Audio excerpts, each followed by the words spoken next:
One by Om, contact with the reception.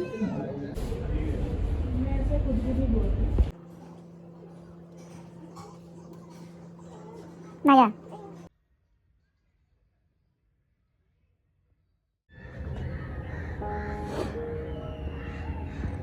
Ma'am, hujik pung tarukta pada minit amakatang ngayon. Pung tarukta ay ising takpasu yaroy bako. Chaba khotpana pung ani dagi chaba yagidre ising nina pung tarukta. Aduna horen pung mapantara nangnaba yaudoini hospital da.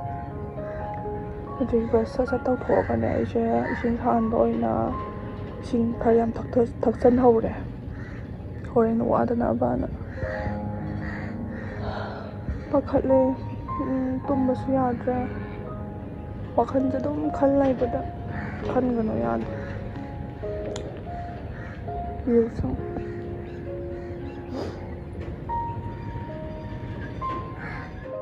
anthole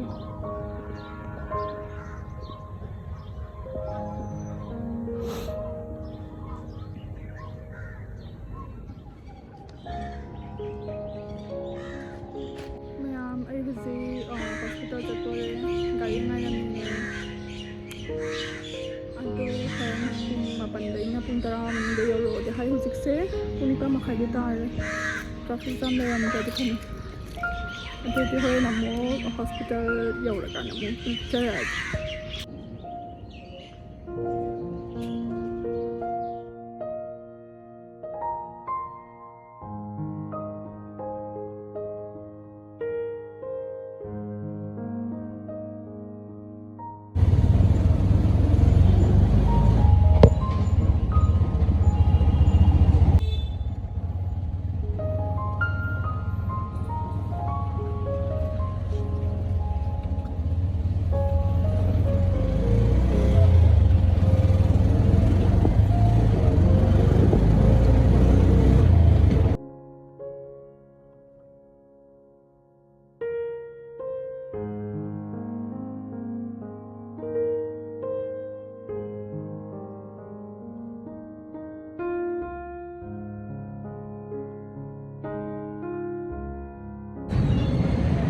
Mayam ay hujik hospital da yawre admission tawba changdoine to asi mathakta ne tawdoi je operation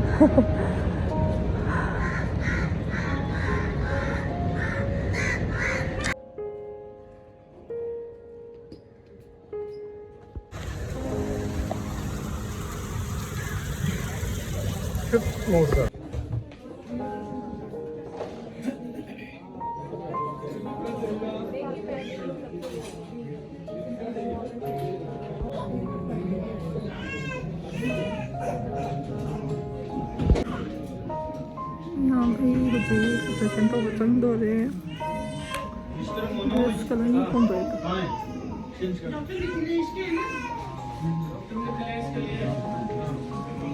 Om, contact with the reception. One by Om, contact with the reception.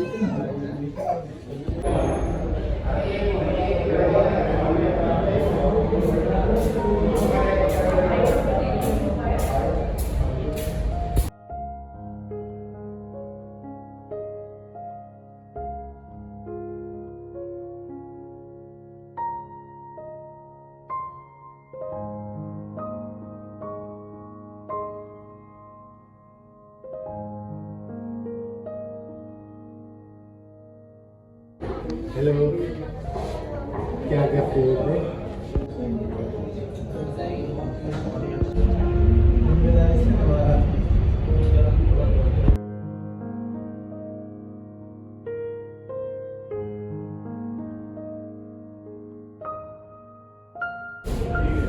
मैं ऐसा कुछ भी नहीं बोलती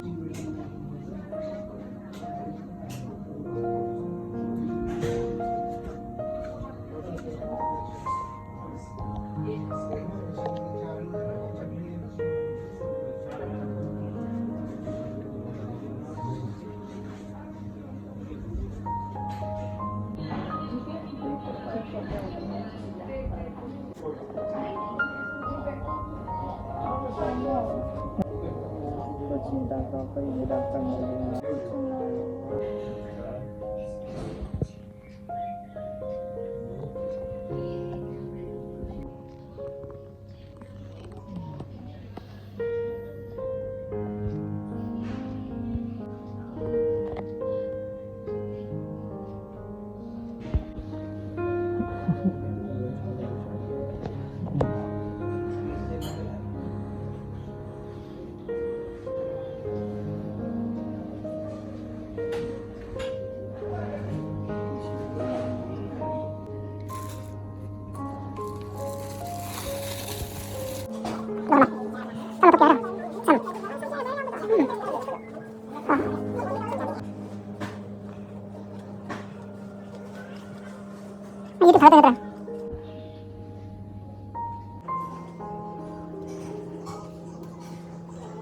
Naya, tiga lagi.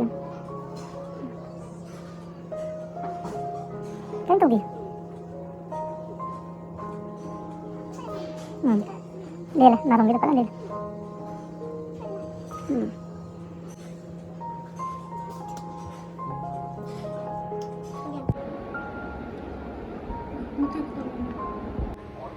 Sina day 3 ne operation gi day 20 da operation da si day 23 kena chatlu re dressing chatlu re phajan ba lo thore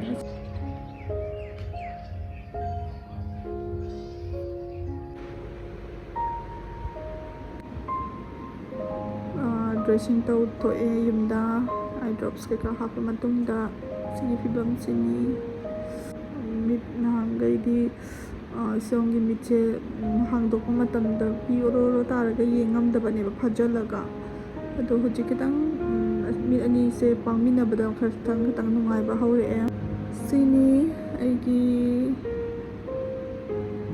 after surgery gi journey